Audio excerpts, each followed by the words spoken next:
Praise the Lord friends.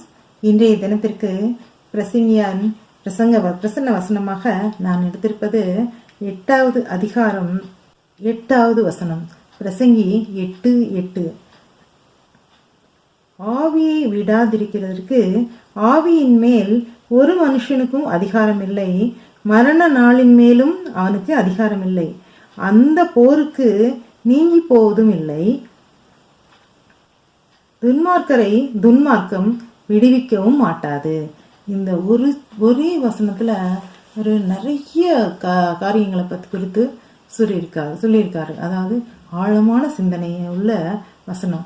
ஒரு ஆவி, நம்மளுடைய சுவாசம் ஆவியை விடாதிருக்கிறதுக்கு யாராலையும் அதை நிறுத்துறதுக்கோ யாருக்கும் எந்த அதிகாரமும் இல்லை. அதுபோல ஒரு மனுஷனுக்கு மரண நாளின் மேலும் அதிகாரம் இல்லை.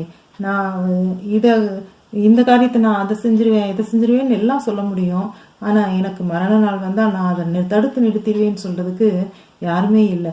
சொன்னா கூட அதை நிறைவேற்ற முடியாத ஒரு காரியம்.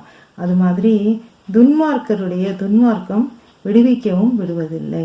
அதாவது இந்த மரண போருக்கு யாரும் நீங்கி போக முடியாது. அது போல ஒரு செய்த துன்மார்க்கம் அவர்களை விடுவிக்காது அப்படின்னு பிரசங்கியார் இன்று நமக்கு ஒரு பெரிய ஆழமான சிந்தனையை நமக்கு கொடுத்திருக்கிறார். மீண்டும் நாளை இது போன்ற ஒரு நல்ல வசனத்தோடு நான் உங்களை சந்திக்கிறேன். அதுவரை கர்த்தரின் அன்பு நம் அனைவரோடும் இருப்பதாக. அல்லேலூயா.